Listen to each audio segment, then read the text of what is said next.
Good afternoon, students. Welcome to class 12, Macroeconomics. We are doing chapter number 10, Government Budget and the Economy. बेटा हम chapter 10 कर रहे थे अपना government budget and the economy. इसमें हमने क्या कहा था कि government budget and the economy जो ये हमारा चैप्टर है ये दो नाम से मिलकर बना है। तो गवर्नमेंट बजट और दूसरा इकोनॉमी की गवर्नमेंट बजट होता क्या है और दूसरा what is the role of it in the economy, economy में इसका क्या रोल होता है।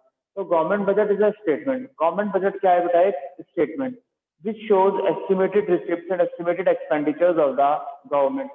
जो गवर्नमेंट के एस्टिमेटेड रिसिप्ट और एस्टिमेटेड एक्सपेंडिचर हमें बताता है, हमें ये बताता है कहाँ कहाँ से गवर्नमेंट के पास कितना पैसा आएगा और कहाँ कहाँ गवर्नमेंट उस पैसे को कितना खर्च करेगी।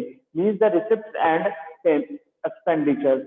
It shows the estimation of receipt and expenditure. Estimation बताता है ये बेटा हमें किसका? रिसिप्ट का और एक्सपेंडिचर्स का।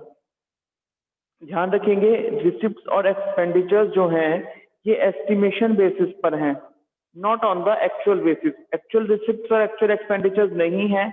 These are the receipts and expenditures which are estimation basis, जो एस्टिमेशन बेसिस पर कैलकुलेटेड हैं कि गवर्नमेंट के पास कितना पैसा आएगा, कहाँ कहाँ से वो पैसा आएगा, the sources of from where the receipts have been arise and the sources from where the government has to use this receipt means expenditure कि गवर्नमेंट अपना एक्सपेंडिचर कहाँ करेगी। तो ये था गवर्नमेंट बजट। देन उसके बाद बेटा हमने इसके ऑब्जेक्टिव्स पढ़े थे। What are the objectives of government budget?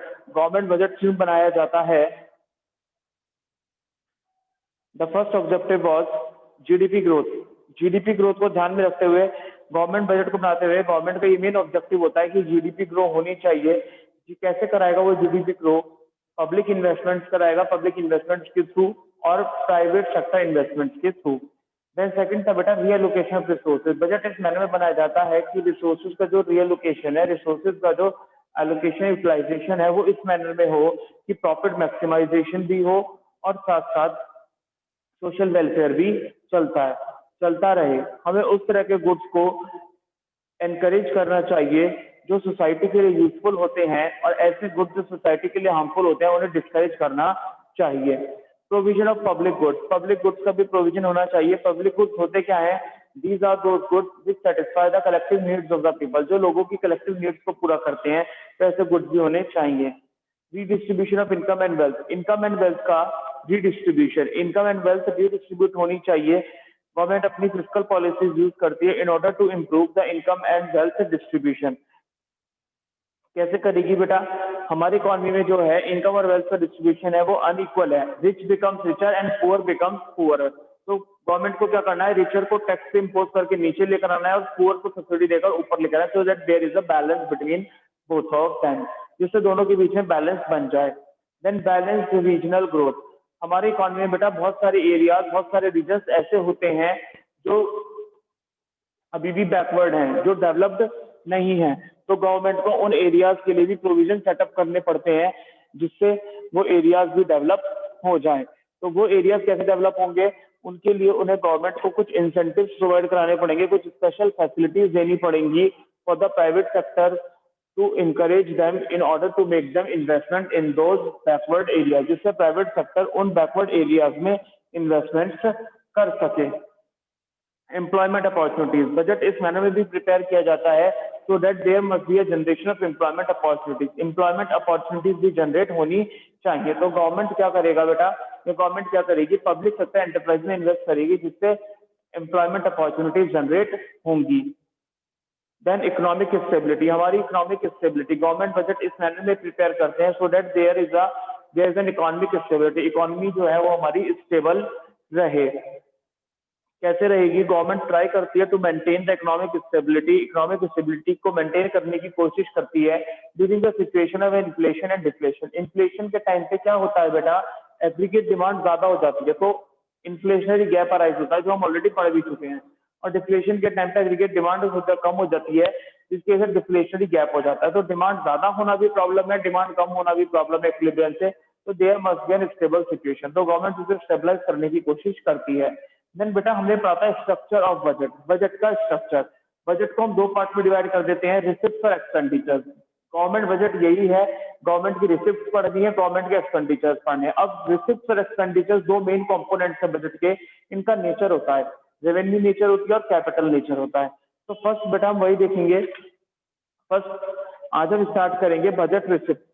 Receipt पढ़ेंगे पहले।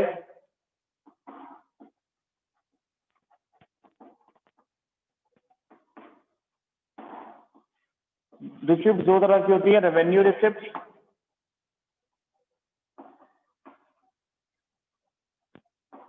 और कैपिटल रिसिप्ट।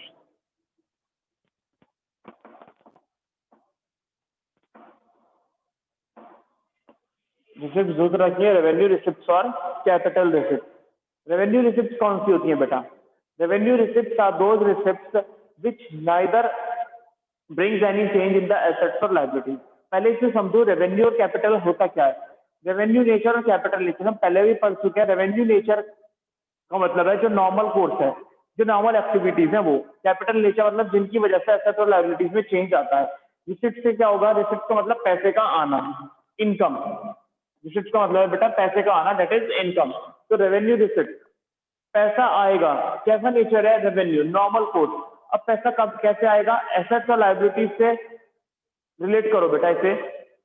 एसेट, जब एसेट बेचोगे तो पैसा आएगा, दैट मीन्स एसेट बेचोगे तो एसेट कम हो जाएगी, और लायबिलिटी इनका करोगे तो पैसा आएगा, तो लायबिलिटी बढ़ जाएगी। तो वो सारी रिसिप्ट जिसकी वजह से ना तो एसेट कम होगी और ना ही लायबिलिटी बढ़ेगी, वो सारी रेवेन्यू रिसिप्ट होती हैं। तो revenue receipt are those receipt which neither reduces the assets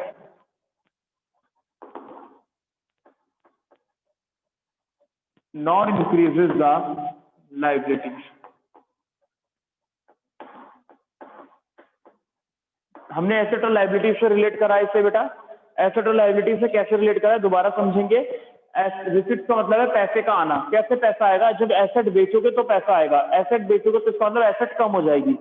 पैसा लायबिलिटी के थ्रू कैसे आएगा? जब किसी से बोरो करोगे तो पैसा आएगा, तो लायबिलिटी बढ़ जाएगी। तो वो सारी रिसिप्ट जो ना तो एसेट्स को रिड्यूस करेंगी और ना ही लायबिलिटी को इनकर करा देंगी, यानी लायबिलिटी को बढ़ा देंगी, वो सारी रिसिप्ट हमारी रेवेन्यू रिसिप्ट होती हैं।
बेटा रेवेन्यू रिसिप्ट हमारी दो पार्ट्स में क्लासिफाइड हो जाती है, टैक्स रिसिप्ट और non tax receipt. First category है इसकी टैक्स रिसिप्ट एंड सेकंड है नॉन टैक्स रिसिप्ट। रिसिप्ट का मतलब हमने देख ही लिया था, इनकम थी, तो इसका मतलब दो तरह से गवर्नमेंट के पास इनकम जनरेट होती है, टैक्स रिसिप्ट के थ्रू और नॉन टैक्स रिसिप्ट के थ्रू। यानी टैक्स इनकम, टैक्स रिसिप्ट क्या होती है? Tax receipt are those receipts of the government which arises from the tax sources, जो गवर्नमेंट को टैक्स सोर्सेज से मिलती है, मींस टैक्स की फॉर्म में जो मिलती है। हम टैक्स पे करते हैं गवर्नमेंट को, हमारे लिए पेमेंट है, पर गवर्नमेंट के लिए क्या है? वो इनकम है, तो दैट इज टैक्स रिसिप्ट। अब टैक्स होता क्या है? Tax is a compulsory payment which is made by any institution, any individual और any firm to the government. Tax एक कंपल्सरी पेमेंट है जो हर किसी को करनी ही पड़ती है, चाहे वो कोई इंडिविजुअल हो, चाहे फर्म हो, चाहे कोई इंस्टीट्यूशन हो। उस पर जिस तरह का टैक्स अप्लाई होता होगा, जितनी भी कैटेगरी का उसके ऊपर टैक्स एप्लीकेबल होता होगा, उसे वो टैक्स पे करना पड़ता है। एक कंपल्सरी पेमेंट जो गवर्नमेंट को करनी ही करनी होती है। तो फर्स्ट है हमारे पास टैक्स रिसिप्ट। टैक्स रिसिप्ट होती क्या है? तो हमने देख लिया वो सारी रिसिप्ट गवर्नमेंट की जो टैक्सेस के थ्रू जनरेट होती है। फर्स्ट है उसमें बेटा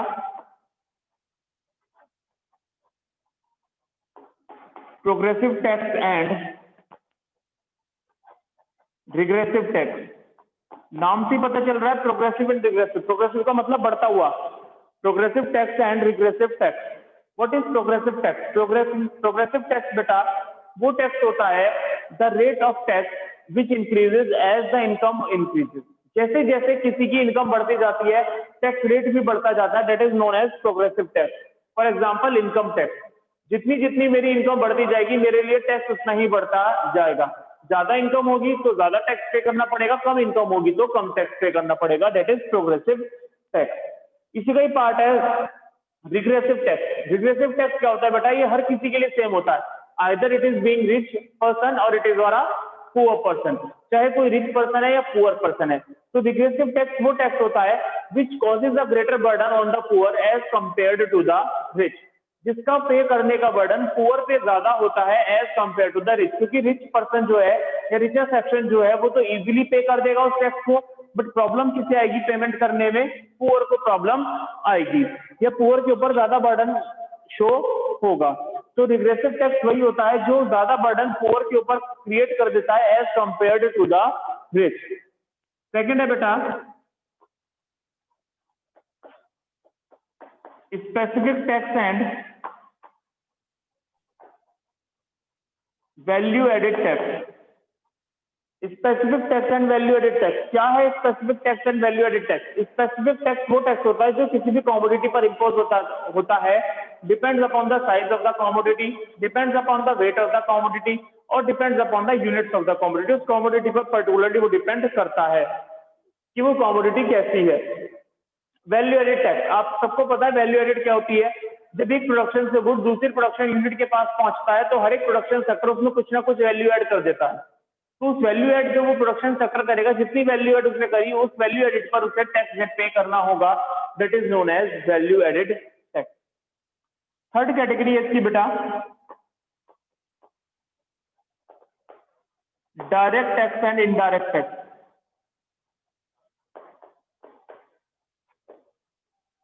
direct tax and indirect tax ये इंपॉर्टेंट है तो तीनों ही इंपॉर्टेंट, बट डायरेक्ट टैक्स और इनडायरेक्ट टैक्स से क्वेश्चन ज्यादातर पूछा जाता है what is direct tax, what is indirect tax, या what is the difference between direct tax और indirect tax.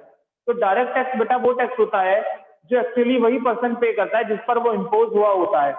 Direct tax is a tax which is paid by the person on which it is legally impose. जिस person पर वो tax लगा है वो उसी person को पे करना होता है। The burden of paying the tax can not be shifted.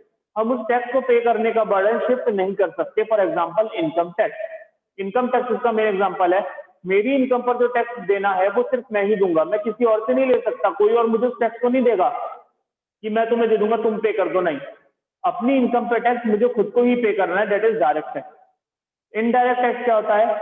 Indirect tax is a tax which is paid by another person and imposed on another person. Indirect tax वो टैक्स होता है जो इम्पोज तो किसी और पे हुआ होता है, एक्चुअली इसे पे कोई और करता है। द टैक्स या the burden of paying the tax can be shifted.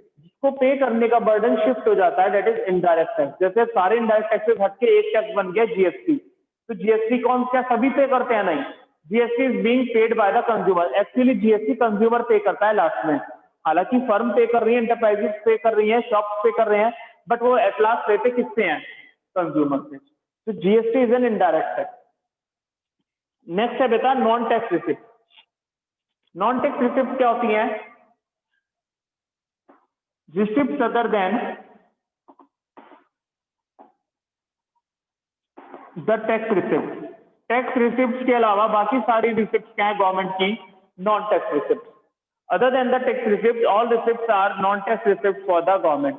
सारी की सारी टैक्स रिसिप्ट क्या होंगी बाकी गवर्नमेंट की?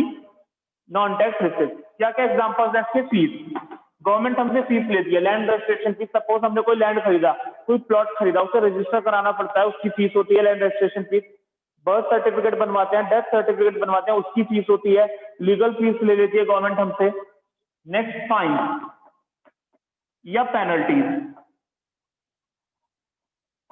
फाइन और पेनल्टीज भी लगाती है गवर्नमेंट। अगर गवर्नमेंट ने कोई रूल बनाया, कोई लॉ बनाया, और अगर हम उस रूल को या लॉ को ब्रेकआउट करते हैं तो हमसे फाइन लेती है। फॉर एग्जांपल ड्राइविंग के लिए रूल्स है कि हमें हेलमेट पहन के ड्राइव करना होता है। If you can't wear the helmet तो गवर्नमेंट क्या होती है, जो पुलिस होती है वो हमारे चालान काट देती है, चालान कट करती है। तो it is also an income for the government. ये भी गवर्नमेंट के लिए एक इनकम है, तो that is fines and penalties की फॉर्म में जो गवर्नमेंट हमसे लेती है। Next is एस्टीट। एस्टीट भी बेटा एक तरह की इनकम होती है गवर्नमेंट के। जब किसी पर्सन की डेथ हो जाती है और उसकी प्रॉपर्टी को यूज करने वाला कोई नहीं होता, मतलब the person who dies does not have any legal heir, उसका कोई लीगल हायर नहीं है, उसका कोई लीगल रिप्रेजेंटेटिव नहीं है, तो वो सारी की सारी प्रॉपर्टी किसे मिल जाती है? गवर्नमेंट को, दैट इज एस्टीट। ये भी गवर्नमेंट के लिए एक तरह की इनकम होती है। Then special assessment. क्या होता है special assessment? Just because of any developmental activity of the government की किसी तरह की डेवलपमेंटल एक्टिविटी की वजह से, गवर्नमेंट अगर कुछ एक्टिविटी कर रही है और उस एरिया का डेवलप हो रहा है, वहां से वो एरिया डेवलप हो रहा है, उस डेवलपमेंटल एक्टिविटी की वजह से किसी की प्रॉपर्टी की वैल्यू बढ़ जाती है, तो उस पर्सन को उस प्रॉपर्टी का कुछ पार्ट गवर्नमेंट को पे करना पड़ता है, that is known as special assessment. Then income from public enterprises. Government की जो एंटरप्राइजेज होती है ना, पब्लिक एंटरप्राइजेज कहते हैं, तो उनसे होने वाली इनकम भी किसकी होती है? वो गवर्नमेंट की। फॉर एग्जांपल रेलवेज पूरा गवर्नमेंट का है, तो रेलवेज से होने वाली इनकम किसकी है? गवर्नमेंट की है। देन नेक्स्ट इज ग्रांट्स या डोनेशन। गवर्नमेंट को डोनेशन मिल जाती है किसी स्पेसिफिक काम को करने के लिए, तो वो भी गवर्नमेंट की इनकम है, चाहे वो डोनेशन उसे विद इन द कंट्री मिली हो या आउटसाइड द कंट्री मिली हो, तो गवर्नमेंट की डोनेशन इनकम है। Then interest on loan. अगर गवर्नमेंट किसी को किसी तरह का लोन प्रोवाइड कराती है, अपनी गवर्नमेंट को, सेंट्रल गवर्नमेंट, स्टेट गवर्नमेंट को प्रोवाइड कराती है, या किसी यूनियन टेरिटरी को प्रोवाइड करती है, किसी दूसरी गवर्नमेंट को लोन प्रोवाइड करवाती है, तो उसे उस लोन पर क्या मिलता है? इंटरेस्ट मिलता है। वो भी उस गवर्नमेंट के लिए क्या है बेटा? इनकम है। तो ये थी बेटा हमारे पास examples of non tax receipt. तो आज हमने पढ़ा था concept of revenue receipt. Revenue receipt का मतलब क्या है? Normal receipt. नॉर्मल रिसिप्ट मतलब जो एसेट और लायबिलिटीज में चेंज लेकर नहीं आती, ना तो वो एसेट को कम करती है, ना ही वो लायबिलिटीज को इनकर करती हैं। दो तरह की होती है, टैक्स रिसिप्ट और non tax receipt. Tax receipt कौन सी होती है? जो टैक्सेस की फॉर्म में होती है। नॉन टैक्स रिसिप्ट कौन सी होती है? जो अदर देन द टैक्सेस होती हैं। It's the concept of revenue receipt. ये था बेटा हमारा रेवेन्यू रिसिप्ट का concept. That's all for today students. Thank you and have a nice day.